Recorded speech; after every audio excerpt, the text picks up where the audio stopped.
Mo kí wa kú àkókò kákòókò tá a bá wà níbikíbi tá a bá ń láǹfààní láti máa gbọ́ mi, nílé ni, lóko ni, lódò àbí lẹ́yìn odi.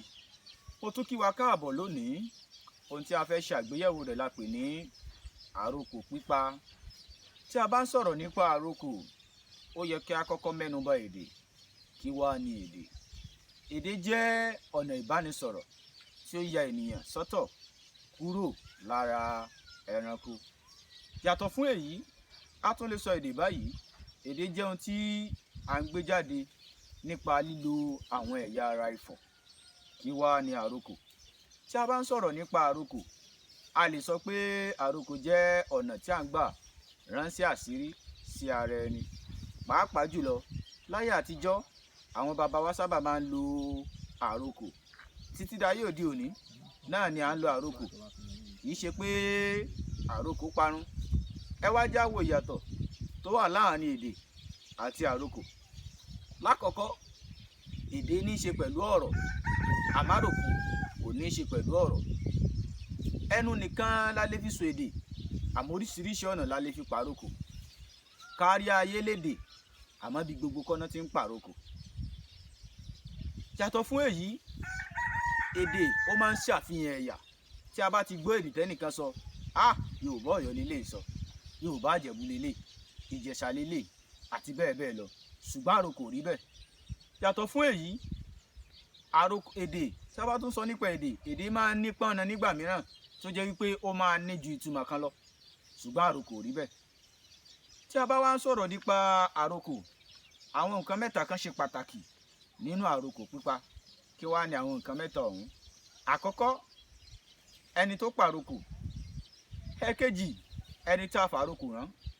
Ẹlẹ́ẹ̀kẹta, ẹni tá a rán sí àrokò sí. Èyí ni àwọn nǹkan mẹ́ta tí ó ṣe pàtàkì jùlọ nínú àrokò pípa. Tí a bá wá ń sọ̀rọ̀ nípa àrokò, kí gan-an là ń fi àrokò ṣe?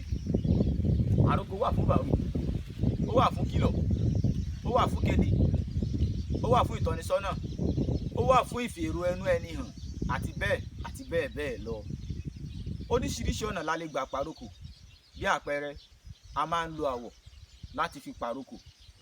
Nílẹ̀ Yorùbá, àwọ̀ mẹ́ta làwọn Yorùbá gbàgbọ́ pé ó ṣe pàtàkì jù. Eléyìí ni àwọ̀ dúdú, àwọ̀ funfun àti àwọ̀ pupa. Ẹ jẹ́ á wá máa mú lẹ́yọ kọ̀ọ̀kan. Tí a bá ń sọ̀rọ̀ nípa àwọ̀ funfun ó dúró fún nǹkan funfun, tàbí kí a sọ wípé ó dúró fún nǹkan mímọ́. Bí àpẹẹrẹ, tí a bá wo àwọn ẹlẹ́sìn mùsùlùmí tí wọ́n bá lọ sí Mẹ́kà, á rí wípé aṣọ funfun ni gbogbo wọn ni wọ́n kó wọ̀. Tí eléyìí sì sọ pé nǹkan funfun ni ó dúró fún. Ẹ já bọ́ sórí ti dúdú náà. Tí a bá sọ̀rọ̀ nípa ti dúdú, tí a bá rí ẹni tó wọṣọ dúdú, á ti mọ̀ pé nǹkan kan ṣẹlẹ̀, àrokò kan ló ń pa. Bí àpẹẹrẹ, nílẹ̀ Yorùbá, tí òkú bá kú fún èèyàn, pàápàá jùlọ tó bá jẹ́ òkú ọkùnrin, tí àwọn obìnrin bá fẹ́ wà ní ìgbélé opó, wọ́n á wọ aṣọ dúdú. Aṣọ dúdú yìí fi hàn pé ọ̀fọ̀ ló ń ṣẹlẹ̀. Tá bá tún wò láyé òde òní náà, bí àpẹẹrẹ, tí ọ̀fọ̀ bá ṣẹlẹ̀ láàrin àwọn akẹ́kọ̀ọ́ nílé ìwé, bóyá nílé ẹ̀kọ́ gíga, láti ṣèdárò ẹni wọn tó lọ, gbogbo wọn wá wà nínú aṣọ dúdú. Eléyìí náà tún jẹ́ ọ̀nà míì tí wọ́n fi ń pa àrokò. Ẹlẹ́ẹ̀kẹta ń bẹ, ó ní